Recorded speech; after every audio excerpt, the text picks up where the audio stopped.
राम राम जी। और क्या आवाज आ रही है? आ भी रही है कि वैसी वक्त कट रहा है? फिर अब मैं बताऊं, मेरा तो वैसी वक्त कट रहा है इस बार।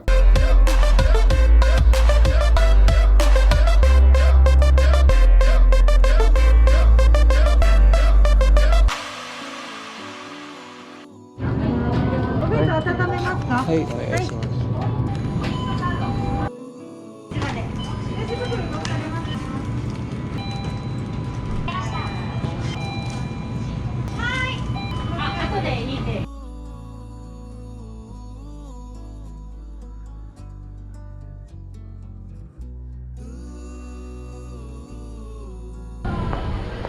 हो गया लंच। ये एकदम कंट्री साइड एरिया है, जैसे गांव वाव से नहीं होते।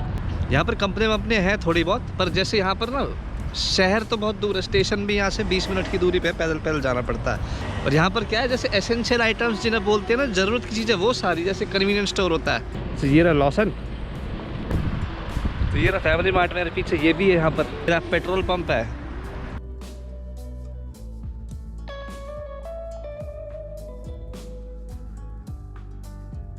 जैसे गांव में या बस ट्रेन तो इतनी ज़्यादा चलती नहीं है, तो पेट्रोल पंप गाड़ी सब चलाते हैं, तो पेट्रोल पंप ज़रूरी होना चाहिए, तो पेट्रोल पंप भी है।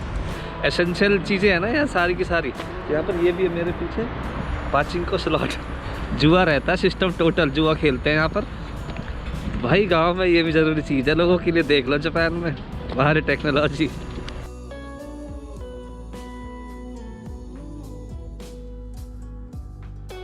तो आसपास खेत ही खेत है बतेरे, देखो।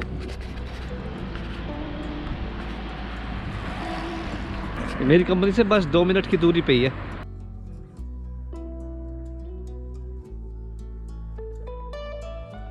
सारे खेत में वो लग रहे हैं सोलर पैनल, एनर्जी आती है सूरज की बेटी।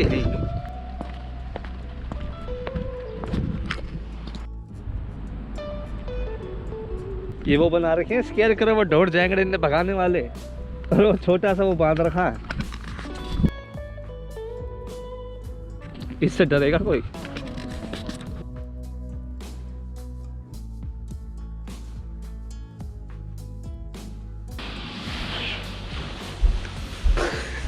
यार आ रहा हूँ अभी थोड़े टाइम के लिए।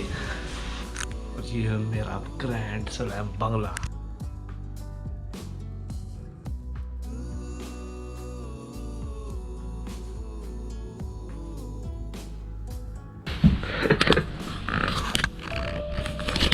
ओसाका में कितने बड़े से घर में रहता था मैं, यहाँ छोटी सी दुकड़िया छोटी कुटिया में रहने लग गया।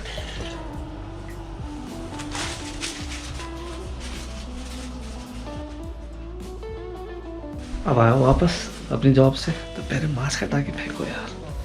यहाँ पर ज़्यादा तेज नहीं बोल सकता, क्योंकि शेयर हाउसर्स, और ये भी वो वाला शेयर हाउस जहाँ नर्सिंग होम टाइप सारे बुजुर्ग लोग रहते हैं, एकदम 80 पार। उनकी देख रेख के लिए यहाँ पर रखा जाता है उनको। और कुछ लोग होते हैं जो सुबह आते हैं शाम को चले जाते हैं। तो मुझे वो वाला ऊपर एक छोटा सा कमरा दिया हुआ है कंपनी ने। सर्दी हाल तो कम से कम एसी तो है। और ये है मेरा मास्टर बेड, जो मैंने यहीं पे आके खरीदा था 4000 येन का। कितने होते हैं, मतलब 2500 रुपये का। ये छोटा मरिया सा गद्दा और ये छोटा सा कंबल।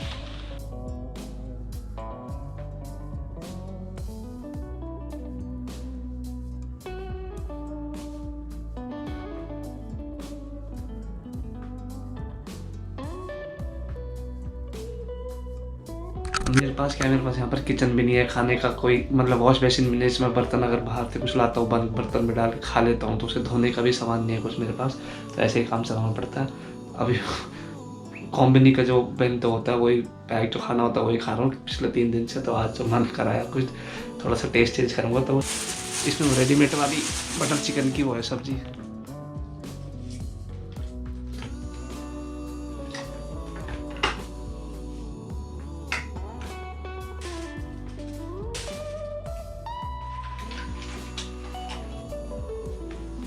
बैकअप में ही अपना कॉम्बिनी वाला ओवन तो मैं ले आऊँ, अगर इन केस ये काम नहीं करता तो ये खा लूँगा। और मैं दोनों खा लूँगा, बहुत भूख लगी है। मस्त बिल्कुल बढ़िया बन रहा है एकदम चिकन।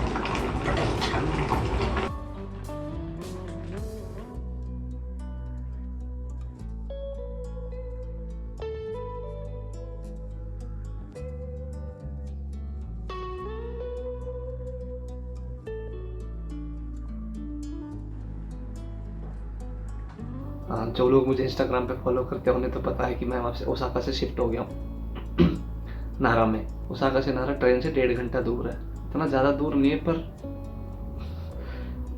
बहुत ज़्यादा गांव का एरिया एकदम वो है, कंट्री साइड नहीं होती, खेत ही खेत, एकदम पहाड़ वहाड़, शहर वहर कोई शोर शराबा नहीं। 6-6:30 बजे खूब अंधेरा, सब जगह लाइटें बंद, सिर्फ गाड़ियाँ वाड़ियाँ चल रही हैं रोड पे।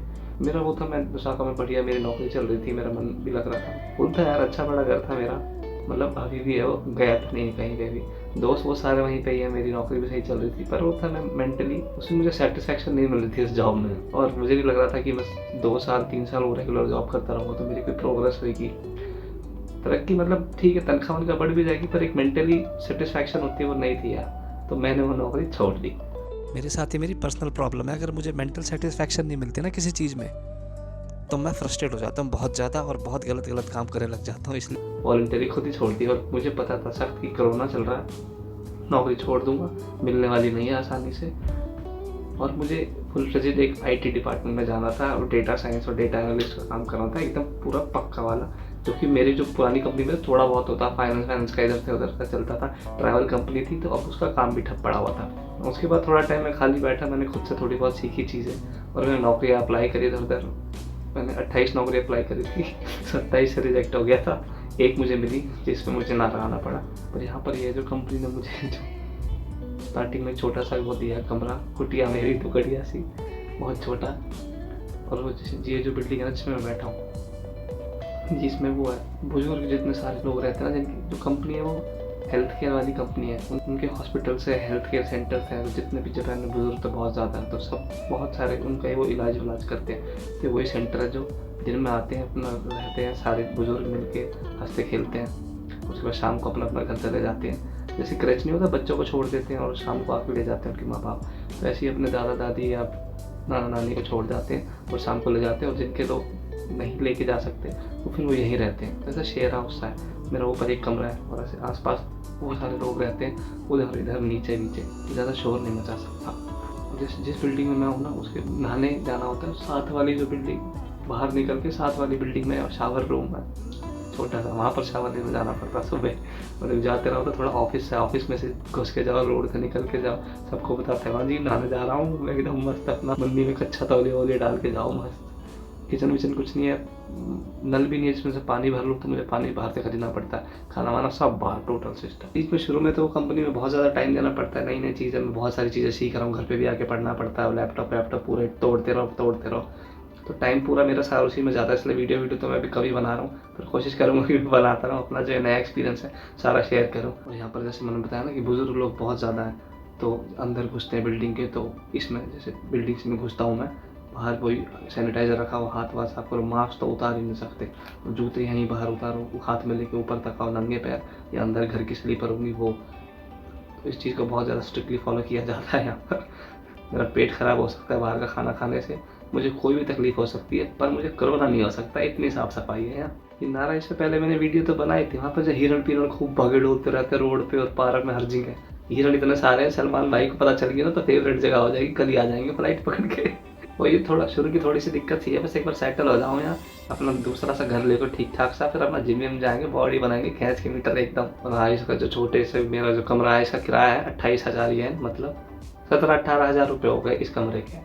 मुझ जैसे जो इंडिया से बाहर रहते हैं ना, हमारी सबसे बड़ी प्रॉब्लम यही होती है वीज़ा की।